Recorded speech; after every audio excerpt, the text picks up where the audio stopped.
Today we're going to talk about the functional group called amines. And amines get their very own video because they can get a little bit complicated, but overall it's not too bad.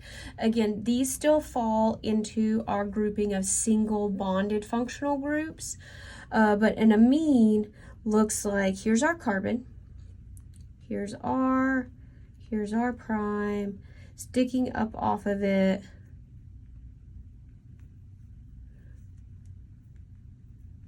we have this. So we have a nitrogen. Remember, nitrogen likes 3 bonds with 1 lone pair to have a formal charge of 0. So we add 2 hydrogens on there.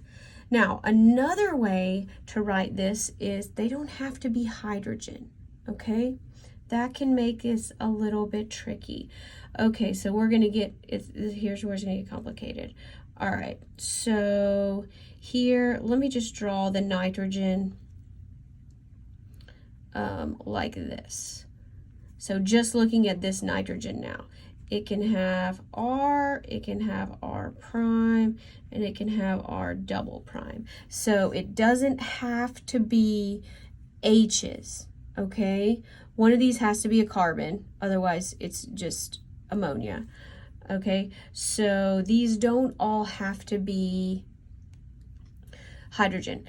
So we'll use the primary system that we have talked about in a previous video. You might want to link back and refer to the individual carbon naming when we do this. Okay, so let me look at this. So this would be here. The amine has its lone pair, which it's supposed to, and 1 group other than hydrogen. This is called a primary amine. Now, if we have an amine here where we have R prime, here we have our nitrogen with a lone pair with a hydrogen and another R group. So notice now it has 2 things other than hydrogen, its lone pair. This is called a secondary amine. Now let me kind of draw this in a way that we're going to draw it like this. So let me just draw it here. Here's my nitrogen with its lone pair. We're going to put a hydrogen on it, and now again, these don't have to be the same. Here, I'll make it a propyl.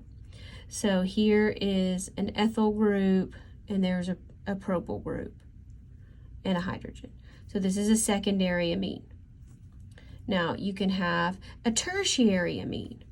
So here we have this is our carbon chain, R's. Here we have a nitrogen, we have 1 lone pair, here we have an R2, here we have R3, and here we can have R4. So you go, oh, that looks really complicated. Yes. Another way to draw this would be our nitrogen with its lone pair, R prime, R double prime. And in this case, none of these are hydrogen, they're all carbons. So let me draw you an example. Here's our nitrogen with its lone pair. Let's have a methyl group. Let's have an ethyl group. And let's have 1, 2, 3, a propyl group. Okay, now all of these, the nitrogen has a formal charge of 0. You can also have a quaternary amine where we have a nitrogen with 4 different R groups that are not hydrogen.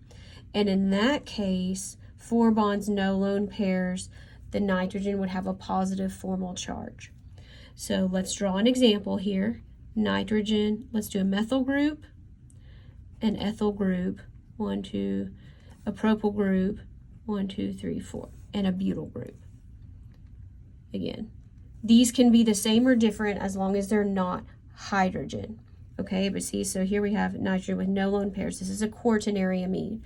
So primary, secondary, tertiary, quaternary. So amines, they can get a little complicated, but knowing the degree of them will be helpful to you later.